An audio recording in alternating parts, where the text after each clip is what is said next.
네, 안녕하세요. 용쌤 유근용입니다. 오늘은 대박땅꾼 아카데미 소장이신 전은규 대표님을 모시고 인터뷰를 한번 진행해 보도록 하겠습니다. 반갑습니다. 네, 안녕하세요. 네, 반갑습니다. 네, 안녕하세요. 네, 간단하게 자기소개 한번 부탁드리도록 할게요. 저는 20년간 땅을 찾아 전국 방방곡곡 투자를 하고 있는 네. 대박 땅꾼 전은규 소장입니다.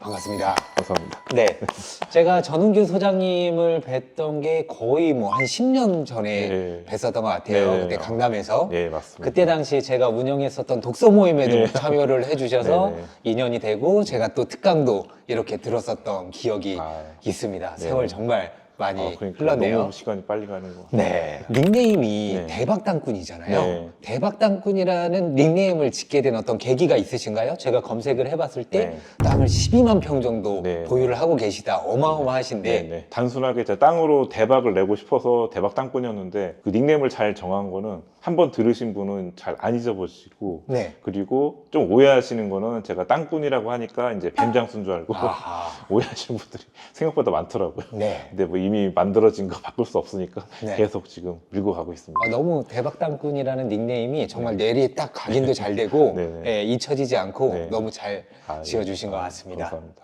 20대 후반부터 투자를 시작을 하신 거잖아요. 네네. 그러면 토지 투자를 그때부터 하셨던 거예요? 예, 지금 정확히 20년 차 됐고요. 아, 2005년도부터 쉬지 않고 달려서 지금까지 투자를 했고 사실 네. 처음에는 저도 평범한 직장 생활을 하다가 네네. 이제 겸업으로 회사 다니면서 이렇게 그때 당시는 투자를 했었습니다. 그럼 그때 당시에는 어떤 그 직장을 다녔었던 거예요? 그러니까 처음에는 제가 이제 약간 내성적이라서 네. 그 성격 개조차 이제 영업직을 아. 했었는데 네. 또 우연히 또 스피드뱅크라는 부동산 회사에 입사하면서부터 눈을 이제 뜨기 시작해서 아, 그때부터 토지에 대한 눈을 뜨기 네, 시작하신 네, 네, 거군요. 네. 그럼 그 회사를 나와서 이제 부동산으로 홀로서기를 하신 거잖아요. 그 계기가 있으실까요? 사실 바로 홀로서기 한 건 아니고요. 네. 그러니까 투잡식으로 회사 음. 다니면서 이제 땅도 보러 다녔는데 네.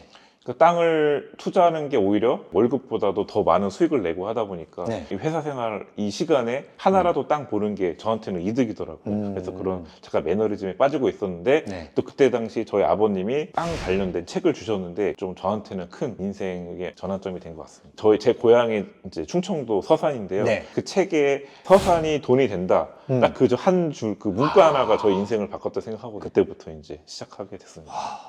네, 이번에 새로 출간한 책 1,000만 원이 100억이 되는 땅에 투자하라. 네. 출간하게 된 계기가 어떻게 되실까요? 사실 제목이 되게 자극적이죠. 1,000만 원이. 원래 그래야 사람들이 또 집어서 읽으니까요. 예, 사실 허황된 꿈이 아니고요. 저도 실제로 1,000만 원 시작해서 시간은 걸렸지만 제 자산이 이제 100억이 넘거든요. 네. 시작은 미미하지만 그걸로 저는 지방의 땅을 1,000만 원짜리 사서 음. 계속 갈아타기해가지고 지금 평당 또 2천만 원이 됐거든요. 어. 예, 그거를 이제 불리는 과정. 소액 투자자들한테 직장인들한테 제가 좀 동기부여를 좀 드리고 싶어서 출간하게 됐습니다. 이야, 그러면 1,000만 원짜리 땅 투자로 시작을 해가지고 지금 자산이 100억을 만들기까지 부동산 사장님들하고도 많이 부딪혀야 되고 네. 네, 많은 분들과 또 대화를 나눠야 될 텐데 어땠었나요? 지금 갑자기 옛날 기억이 아픈 기억이 갑자기 생각났는데 네. 처음에는 이제 제가 너무 어리고 돈이 없어 보이니까 부동산 사장님들이 이제 문전박대하고 막 나가라 그래도 제가 끈기는 있어가지고 계속 들이댔거든요. 저는 그래도 성격은 내성적이지만 꾸준하게 한 곳에 집중하다 보니까 땅이랑 저랑 좀 맞았던 것 같아요. 그때 당시에 무시도 되게 많이 당했을 것 같아요. 왜냐면 20대 젊은 청년이 네. 뭐 땅 보러 왔다고 하면 네. 그분들도 황당하죠. 땅은 보통 맞아요. 40대, 50대, 예. 60대 분들이 그러니까요. 하는데 대부분이 좀 반응이 별로 안 좋아. 자기 손님이라고 생각 안 하고 그렇죠. 무슨 옆집 파인 줄 알고 이렇게 음. 의심하시는 오해를 많이 받았는데 네. 그래도 저는 꿋꿋하게 발품 팔았던 것 같습니다. 그런 오해와 편견 그런 네. 모든 것들을 극복하시고 네, 네. 지금 또 이 자리에 계시네요. 네. 그러면 이제 많은 분들이 네. 선입견이 있단 말이에요. 네. 땅 투자는 시간이 오래 걸리고 또 수익화하기에도 쉽지 않다. 네. 이런 이야기를 하시는 분들이 많은데 네. 그런 분들한테 어떤 이야기를 해주시고 싶으신가요? 저도 사실 그런 편견이 있었는데 해보니까 굳이 오래 안 걸리고 대부분 뭐 5년, 10년 묶인다고 많이들 생각하시는데 네. 2, 3년 주기로 계속 회전을 시켰거든요. 제일 중요한 거는 싸게 사면 됩니다. 싸게 사면 그냥 시세대로만 팔아도 수익이 나는데 1, 2년 안에 팔면은 세금 폭탄을 맞아가지고 최소 2년 이상은 보유해서 좀 2년이란 갭은 있지만 뭐 다른 투자도 뭐 2년 정도는 오래 걸린다고 생각하진 않거든요. 네. 그리고 뭐 토지 같은 경우에는 1년 이내에 팔면 55%의 네, 세금이잖아요. 맞습니다. 1년 이후 2년 안에는 44%의 세금인데 그래도 55% 내면 45%가 남잖아요. 또 빨리 판다고 하더라도. 지금 되게 제가 하고 싶은 말 하셨는데 진짜 저는 회전율을 빨리 하기 위해서 제가 싸게 낙찰 받은 땅이 예를 들면 있다고 하면은 이 낙찰 받은 거를 바로 사겠다는 분이 있었거든요. 네. 세금이 좀 아깝긴 했지만 네. 바로 황금성 때문에 저도 그냥 50% 세금 내고 네. 그렇게 팔았던 기억도 좀 많이 있습니다. 네. 세금은요, 양도세는 수익이 나야 내는 거잖아요. 네, 맞습니다. 그러니까 즐겁게 또 기쁜 마음으로 내면 됩니다. 네. 그리고 뭐 책을 읽어보니까 묘지를 파고 또 유골까지 이렇게 수습을 해야 되는 네, 어떤 네. 상황이 있던데 그 어떤 상황인지 좀 자세히 설명 좀 부탁드릴게요. 사실 그 6월 그 수습할 때 제가 그 기억 때문에 잠도 며칠 동안 못 잔 기억도 나는데 사실 이제 제가 아까 말씀드렸지만 일반적인 물건은 가격이 싸지 않으니까 네. 이제 뭐 특수 물건이 이제 분묘기 짓건 묘지 있는 거 이런 거를 제가 건들다 보니까 이제 네. 묘지를 많이 제가 건드렸었거든요. 어허. 근데 하다 보니까 무형고지를 이제 네. 제가 보조 역할로 이렇게 네. 근데 바로 눈앞에 보니까 네. 진짜 웬만한 강심장 아니면은 힘들었었는데 그래도 그런 과정이 있었기에 이제 그걸로 좀 수익을 많이 냈었거든요. 그러니까 무연고묘였네요. 네, 맞습니다. 무연고묘는 주인이 없는 땅, 누군지 네. 모르는 네, 땅입니다. 그걸 낙찰 받아서 진행 절차가 있잖아요. 네. 현수막이라든지 일간지에다가 네, 한 네, 2회 이상 네, 네. 또 공고를 하고 그러면 꺼낸 그 유골 같은 경우에는 잘 이렇게 모셔가지고 네, 네. 이렇게 좋은 곳에 모셔드리고 네, 네. 그 다음에 그 땅을 파는 거예요. 묘지를 잘 합법적인 절차로 네. 이장해가지고 네. 일반적인 땅으로 만들어 놓으니까 땅의 가치가 한 3배 정도까지 올라가가지고 수익을 3배 정도 냈던 기억이 그거는 그러면 경매로 받으신 네, 거고. 경매로 그 1억짜리를 제가 3천만 원에 낙찰 받았거든요. 그래서 이제 그걸 묘지를 없으니까 네. 바로 1억에 되팔아서 제가 7천만 원 수익을 얻었던 기억이 납니다. 대표님께서는 경매하시면서 이런 상황 없으셨어요? 저 같은 경우에도 분묘 있는 토지들 많이 낙찰은 받았었지만은 파묘까지 하는 경우는 없었고 저 같은 경우 이제 쓰레기집이라든지 낙찰 받아가지고 아파트 문을 딱 열었는데 와 40평대 집이 모두가 다 쓰레기로 채워져 있는 거예요. 와 정말 1톤 트럭 그때 몇 대를 치웠는지 모르겠어요. 그런 경험은 있습니다. 근데 아직 소장님의 이 경험은 제가 해보지 못했네요. 만만치 않네요. 그렇죠. 네. 그러면 소장님께서는 어떤 이런 정보라든지 네. 이런 것들은 어디서 얻으세요? 이것도 제가 막 땅을 잘 하다 보니까 오해하시는 게 저만의 뭐 고급 정보가 있는 줄 아시는데 절대 그런 거 아니고요. 그냥 지자체 홈페이지만 들어가도 그런 정보는 다 있습니다. 네. 그러니까 예를 들면 용인시청 홈페이지 네. 들어가시면 뭐 2030, 2040 이런 2030년까지 어떻게 개발하겠다 그런 비전이 다 있기 때문에 네. 그런데 홈페이지만 들어가도 충분히 저는 공부가 된다고 생각합니다. 그럼 거기에서 어떤 그 자료들을 다운로드 받아가지고 네. 읽어보면 네, 그렇죠. 네, 충분히 인구가 늘어날 곳, 어디가 개발될지를 일반 사람들도 알 수 있다라는 거죠. 충분히 알 수 있어요. 지자체 홈페이지도 자주 방문해 주시고 경제신문도 꾸준히 읽어주시면은 또 많은 정보들을 얻으실 수 있을 것 같습니다. 네. 또 많은 분들이 이렇게 생각할 수가 있잖아요. 어디에 뭐가 생긴다는 걸 알면은 그때 이미 다 땅값 오른 거 아니냐라고 또 생각해서 네. 그거는 이미 늦은 거야 이렇게 생각하시는 분들한테는 또 어떤 이야기를 저는 3승 법칙이라고 있거든요. 계획, 착공, 마지막으로 완공. 네. 3승인데 사실 이 지금 주민공람회 자체가 거의 1단계거든요. 네. 저는 착공, 삽을 펐을 때 투자해도 전 늦지 않았다고 보거든요. 왜냐면 항상 우리나라 개발 계획이 발표 하나 하고 시간이 지나거나 아니면 아예 취소되는 경우도 있었거든요. 네. 그러니까 그런 걸 보면은 절대로 늦지 않았다고 생각을 합니다. 네, 그러면 그때를 적극적으로 네. 투자의 기회로 네. 삼으면 되죠. 자, 토지 투자가 정말 좋다는 건 알고 또 수익이 크다는 거는 아는데 토지 투자를 하면서 정말 이거 하나만큼은 꼭 유념해야 될 부분 그런 게 있다면 어떤 게 있을까요? 초보자들은 땅을 잘 모르기 때문에 기획부동산이 아직도 활동을 하고 있거든요. 맞습니다. 제가 이제 토지 상담을 하는데 아직까지도 10명 중에 2~3명은 항상 기획부동산 당해서 지금도 오시는 분이 안타깝죠. 그분들이 왜 속았을까요? 저도 좀 귀가 얇은 편인데 네. 그러니까 주변에 아는 분, 그러니까 지인이나 친척분이 땅이 좋다, 믿고 해봐라, 자기 믿고 해봐라. 그러니까 땅은 잘 모르지만 사람을 믿기 때문에 그 사람 보고 투자하는 거거든요. 땅이 네. 뭔지도 모르고 네. 이게 맹지인지 뭔지도. 근데 알고 보니까 이제 땅을 샀으니까 한번 지도로 보는데 설득되게 이제 내 땅 그렇죠.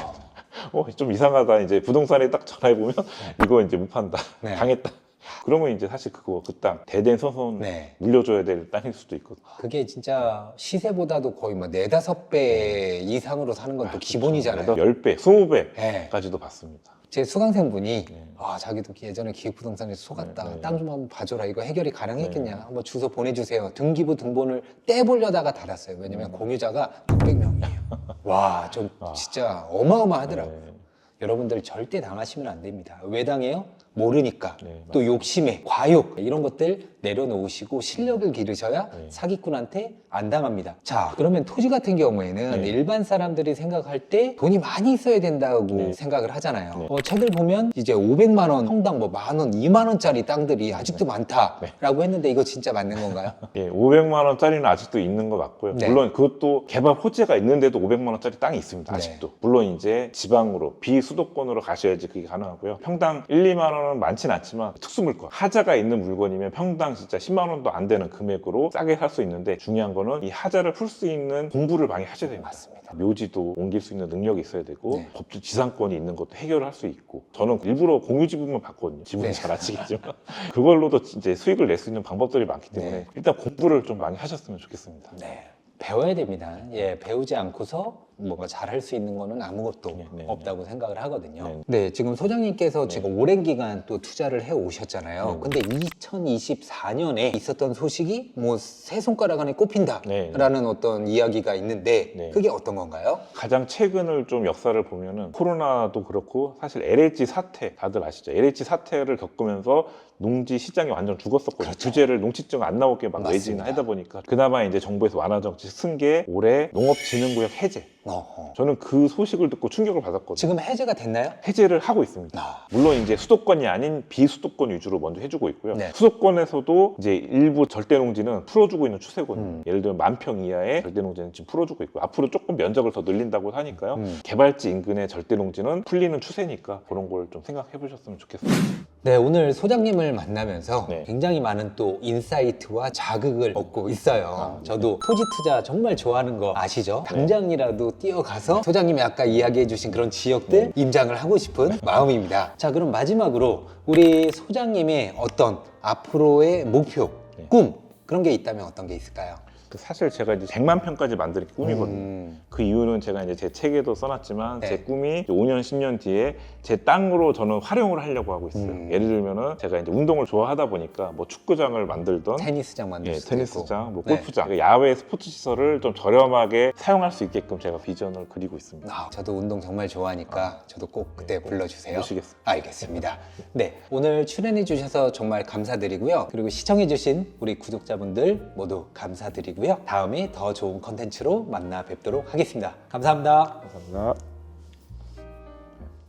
이제 투자를 시작하는 분들이 정말 많이 하는 실수 두 가지가 있습니다. 임장 한번 나가지 않고 6개월 이상 공부만 하는 거, 주변에 물어보지 않고 돈이 안 되는 물건 덜컥 낙찰받는 거, 이 두 가지만 하지 않아도 성공을 할 수가 있는데 많은 분들이 이런 실수를 하는 이유는요, 혼자 하려고 해서 그래요. 같은 목표를 가진 사람들과 함께 소통하면서 계속 자극을 받을 수 있는 환경 반드시 필요하고요. 내가 모르는 지름길을 알려줄 수 있는 멘토가 반드시 필요합니다. 내 주변에는 투자하는 사람들이 없는데 어디에서 그런 사람들을 만나야 되는 거야? 지금 라이프 체인징 카페로 오세요. 카페 링크는 영상 아래에 있고요. 특히 처음 시작하는 분들이 잘 따라올 수 있도록 카페에서 다 가이드를 제공해드리고 있습니다. 혼자서는 너무 막막하지만 정말 빠르게 성장하고 싶다 하시는 분들은 지금 라이프 체인징 카페에서 시작해보세요.